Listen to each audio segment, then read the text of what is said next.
어떤 보가 있는데 그 콘크리트 보가 철근 콘크리트 보가 하중을 받아서 이제 아랫부분에 인장이 걸리고 위에 압축이 걸리면서 아래에 균열이 발생했다라고 한번 생각을 해보세요. 그럼 여러분 이미 우리가 6장 휨 설계에서도 여러분들이랑 얘기를 했었습니다만 콘크리트의 아래에 균열이 발생하면 중립축 아래에 인장부의 콘크리트는 사실상 없는 거나 마찬가지다라고 하는 개념으로 우리가 설계를 한다 그랬어요. 실질적으로는 인장 경화, 텐션 스티프닝 효과가 있기 때문에 균열이 많이 간 콘크리트도 철근과의 부분적인 부착을 통해서 상당히 유리한 거동을 보여준다고 얘기를 하고 있었습니다만 우리는 어쨌거나 균열이 발생을 하게 되면 중립축 아랫부분의 콘크리트는 무시하는 걸로 얘기를 하고 있는 거죠. 그러니까 철근 콘크리트의 보호가 하중을 받아서 휨 하중을 받아서 아랫부분에 인장이 걸리고 윗부분에 압축이 걸리는 그 일련의 시퀀스를 생각해 보면 처음에는 잘 견디다가 균열이 발생을 합니다. 그렇죠? 균열이 발생을 하고 그 다음에 이제 철근에서 인장력이 발휘되고 그런 과정을 쭉 겪어가는 것을 보게 되면 우리가 재료학이나 구조역학에서 가정했던 이러한 균질한 호모지니어스한 보호의 I값, 소위 12분의 BH 3승이라고 하는 I값, 일정한 값을 썼던 그런 경우와는 완전히 차이가 난다는 것을 알 수가 있어요. 그러니까 우리는 12분의 BH 3승이라고 하는 그냥 일반적인 I값을 처음에 사용하려고 했다가 일단 균열이 발생을 하면 중립축 아랫부분에 콘크리트는 없는 상황이 되니까 이 아래 여러분 보이는 그림 9.1의 맨 오른쪽 C 균열 환선 단면처럼 저렇게 아랫부분에 콘크리트가 없어지게 되는 거죠. 그럼 저 단면에 대한 단면 이차 모멘트를 다시 계산할 수밖에 없는 거죠. 그죠? 그 다음에 또 균열이 계속 반복이 되고 그러면 균열이 처음에 갔을 때에 우리가 생각했던 저 균열 환산 단면에서 또 다른 모멘트 오브 이너샤를 가지고 변화한다는 것은 너무나 자명한 일이죠. 그래서 저런 거가 너무 복잡하게 변하는데 저거를 안 구하면 어떤 문제가 발생해요? 아까 얘기한 것처럼 그 공식의 분모에 들어가고 있는 휨강성 EI에 포함되고 있는 E 값과 I 값에 대한 추정이 모호하게 되면 사용성에 영향을 미치는 균열 또는 처짐의 값을 우리가 예측하는데도 어려움이 있을 수밖에 없는 거죠.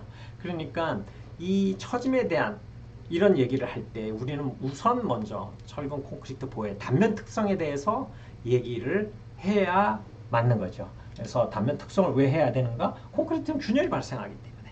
그러니까 맨 처음에는 균열이 발생하지 않는 그로스 단면으로 모멘트 오브 이너샤가 시작이 됐지만 균열이 발생하면 저렇게 아랫부분에 인장부의 중립축 아랫부분에 콘크리트는 존재하지 않는 균열의 환산 단면이 존재하게 되고 그렇기 때문에 I값이 달라지게 되는 거죠. 그럼 I값은 IG에서 쭉 감소했다가 I 크래킹 때에 발생하는 I값을 ICR이라고 한다면 IG와 ICR 그 사이의 값을 계속 가져간다는 것은 우리가 분명히 알겠는데 이 값을 어떻게 추정을 해야 되는 걸까 하는 것들이 지금 현재 우리가 생각하고 있는 그러한 관심사라고 할 수가 있겠습니다. 그럼 여러분 재료학, 공업역학, 구조역학 이런 거에 도움을 받아서 도심에 대한 요 오른쪽 그림에 보이는 아래쪽에 보이는 그림의 도심에 대한 단면 1차 모멘트를 유도를 하게 되면요. 이런 부분은 여러분 역학책을 좀 참고를 해주시고요. C 균열 환산 단면에 대한 ICR 값은 위에 보이는 것 같이 유도하는 것이 간단하다고 할 수가 있겠습니다. 만약에 압축철근이 존재하지 않는다면 위의 식에서 A' 저런 부분이 0이 되니까 ICR은 맨 아래쪽에 있는 공식처럼 간략화 시킬 수가 있다고 할 수가 있겠습니다. 그러니까 여러분들이 왜 갑자기 철근 콘크리트 보의 단면 특성에 대해서 얘기를 해야 되는 걸까? 우리는 저걸 얘기하지 않고는 처짐을 얘기할 수가 없고 모멘트 오브 이너샤 I 값을 포함하는 처짐을 얘기하지 않고서는 사용성을 얘기할 수가 없기 때문에 사용성에 대해서 얘기를 하게 되면 철근 콘크리트 보의 단면 특성을 가장 먼저 얘기하는 것이 제일 먼저 해야 될 일이다라고 여러분들한테 그것은 얘기할 수가 있겠습니다. 그러면 잠시 쉬어가는 느낌으로 우리 그 아래 예제를 한번 간단히 풀어볼까요? 다음 단면에 대해서 철근을 포함한 단면 2차 모멘트 IGT네요. 아래첨자 G 다음에 T가 들어갔다는 것은 철근을 포함해서 단면 2차 모멘트를 구할 수 있는 문제죠.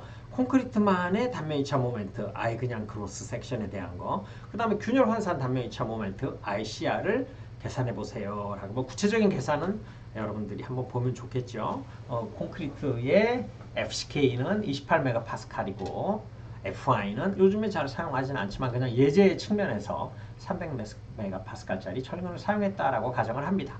그럼 이 문제는 맨 처음에 이제 우리가 탄성 개수비를 가지고 콘크리트의 할슨 탄성 개수 EC값, 그다음에 탄성 개수비 N 7.41이라는 것을 구해낼 수가 있었고요. 균열전의 단면 2차 모멘트는 균열 전이니까 그냥 일반적으로 콘크리트 전체 단면에 대한 IG, 여러분들도 잘 아는 공식 12분의 BH3승을 써서 IG 값을 구해낼 수도 있고, 아니면 저 안에 포함된 철근까지 다 고려해서 환산 단면 2차 모멘트를 여러분들이 계산을 해보게 됩니다. 그러면 1과 2의 차이점을 알 수가 있겠죠. 환산 단면의 도심 구하는 부분, 그건 도심 구하는 여러분 공압력학이나 이런 데서 아마 여러분 도심 구하는 문제는 어렵지 않게 잘 구할 수가 있을 거예요. 그래서 환산 단면 2차 모멘트 IG를 계산을 해보면 저렇게 콘크리트 부분, 그 다음에 압축부의 콘크리트 철근, 그 다음에 인장부의 철근 각각에 대한 단면적이 저기 나와 있고요.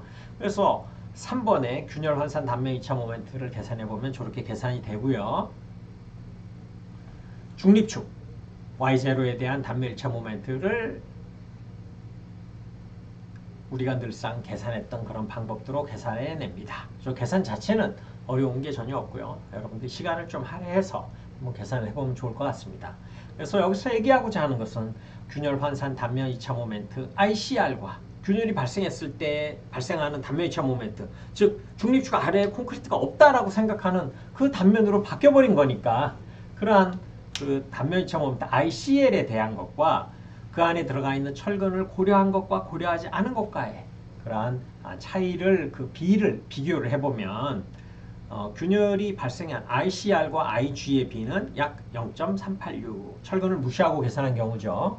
그 다음에 ICR과 IGT 0.334 철근을 포함하여 계산한 경우 저렇게 차이가 있다고 할 수가 있겠습니다. 여러분 뭐 보기에 따라서 저 차이는 크지 않다고 얘기할 수가 있겠지만, 예를 들어서 어떤 단면의 경우에 철근을 너무 많이 포함하는 경우도 있겠죠. 그럴 경우에는 철근을 포함해서 균열 환산 단면 2차 모멘트를 계산하는 것과 철근을 무시하고 계산하는 경우 차이가 클 수밖에 없겠죠. 그죠?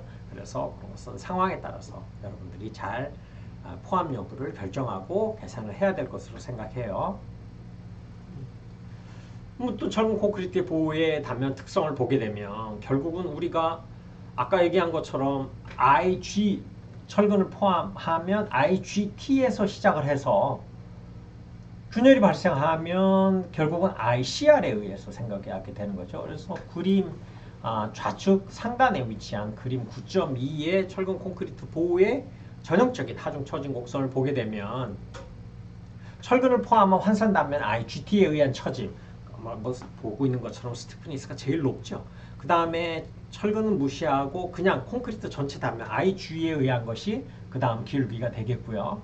그 다음에 ICR에 의한 그런 부분에 대한 기울기 그 사이를 가게 되기 때문에 지금 실제 거동은 저 세선 빗금친 그 1.3선, 2.3선 그 사이에 그 실선으로 된 실제 거동이 저 사이로 움직이고 있기 때문에 I 값이 IGT 또는 IG에서 움직여서 ICR로 갔다가 그 사이에서 움직일 거다라는 알고 있는데, 그렇게 되면 우리가 아까 384 EIVG OWL 4승과 같이 공식에 EI가 들어가는데 I 값을 다양하게 계속 변화하게 주게 되면 처짐을 계산하는데 설계를 하는 입장에서는 굉장히 복잡해질 수가 있죠. 그렇기 때문에 유효한 단면 2차 모멘트라고 하는 개념을 제안을 하게 됩니다. 우리는 분명히 알고 있죠.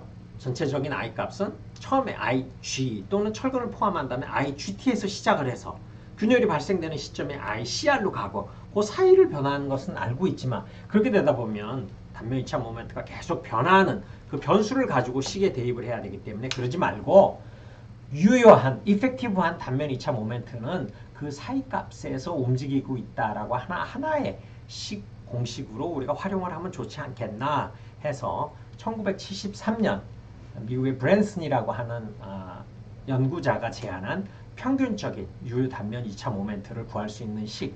지금 오른쪽에 있는 박스 친 저 식입니다. IE는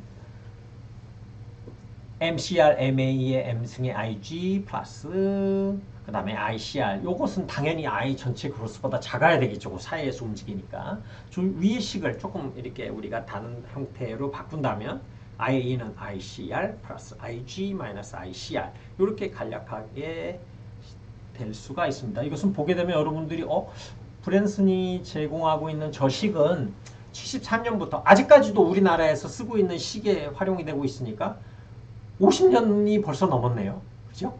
거의 50년 동안 저 브랜슨스 포뮬라가 평균적인 유효 단면 2차 모멘트를 구할 수 있는 식으로 제한이 돼서 사용하고 있습니다. 좀 여러분 본 것처럼 유효 단면 2차 모멘트 I 값을 전체 크로스 섹션과 그 다음에 균열이 발생했을 때의 ICR의 어떤 텀으로 직렬처럼 그냥 연결해서 쓰는구나 라고 하는 것을 금방 알 수가 있게 됩니다. 근데 뭐 글쎄요. 좀 여러 가지 이제 저 50년 동안 우리가 저 식을 계속해서 사용해서 왔겠지만 50년 동안 콘크리트도 많은 변화가 있지 않았겠습니까? 많은 연구자들이 더 많은 연구를 발전시켰고요. 그죠? 그래서 요즘에 많은 연구자들은 저 유효 단면 2차 모멘트 IE가 사실은 되게 크리티컬하잖아요. 공식에 들어가는 384 EI분의 하는 EI라는 휭 강성을 마련하는 데 있어서 I 값이 엄청 중요하기 때문에 저 E 값이 50년간 계속 쓰고 있는 저 브랜슨 포뮬러가 아직도 유효한가에 대한 나름의 고찰들을 많이 하기 시작하게 된 거죠.